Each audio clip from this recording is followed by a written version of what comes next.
I was not supposed to be standing alone with the alien princess. In fact, the official protocol of the Aurelian Star Court explicitly stated that no non-Aurelian individual below ambassadorial rank should ever be left unaccompanied in the Moon Gardens, especially not a human military liaison with borrowed dress uniform and zero experience navigating royal intrigue. But the galaxy rarely cares about protocols.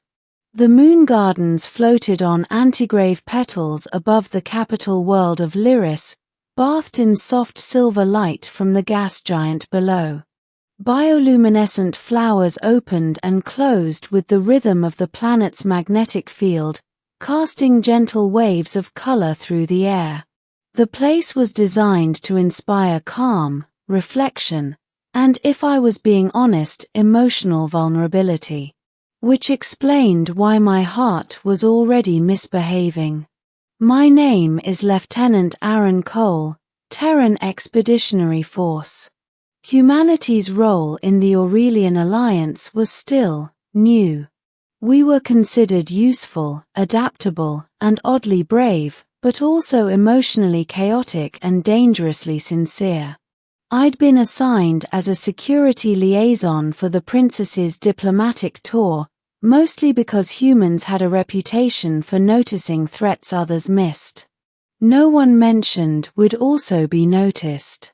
Princess Lyria of Aurelian Prime stood beside one of the floating pools, her reflection shimmering across the surface. She was taller than me by a few centimeters, slender and luminous, her skin carrying a soft pearlescent glow that shifted with her emotions. Delicate crystalline filaments framed her face like living jewelry, and her eyes, stars help me, her eyes looked like dawn trapped in glass. She was considered one of the most eligible royal figures in 3 sectors. And she was talking to me. "You are very quiet, Lieutenant Cole," she said gently, her voice melodic but warm. "Do humans become uncomfortable in silence?" I cleared my throat. "Only when the silence belongs to someone important, Your Highness." She smiled at that, not the formal court smile, but a genuine one. The glow along her filaments brightened. "I told you," she said, "when we are alone, you may call me Lyra." I nodded, hoping she couldn't hear my pulse. "Yes, Lyra." We had spent weeks together traveling between Alliance worlds. I guarded doors. I stood at attention. I watched crowds. She asked questions about Earth, about human music, about why we drank something called coffee even though it tasted bitter. Somewhere along the way, she stopped treating me like furniture.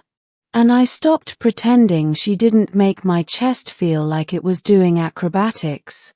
The music from the distant gala drifted faintly through the gardens, but out here, it felt like the universe had narrowed to just us.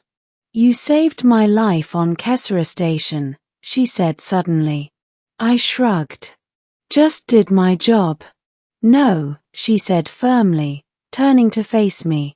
"You shielded me when the blast doors failed. You took shrapnel meant for me." I shifted awkwardly. "Part of the uniform." Her gaze softened. "Aurelian guards would have followed procedure. You followed instinct." I didn't know how to respond to that. She stepped closer. Not invading my space, but entering it. The air felt warmer. "My tutors warned me about humans," she continued quietly. "They said you feel too much. That you form attachments quickly. That you are dangerous to royal composure." I laughed nervously. "Sounds about right." Her eyes searched my face. "Is it true?" I hesitated. Honesty was a human flaw. And strength.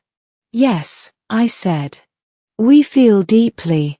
Sometimes stupidly. Sometimes at the worst possible times." Her lips curved upward. I find that beautiful. That was when my heart truly lost all discipline. Before I could stop myself, I looked away. Lyra, with respect, this isn't appropriate. She tilted her head. Why? I'm a soldier. A human. You're a princess whose future marriage could shift alliances. She stepped even closer now, close enough that I could see tiny constellations moving within her irises. That is precisely why I am asking, she whispered. I blinked. Asking, what? She leaned in, her voice soft, almost shy. Why don't you date me, human? For a fraction of a second, my brain stopped functioning. My heart, on the other hand, started dancing. I froze. You can't be serious. She smiled again, but this time there was vulnerability in it.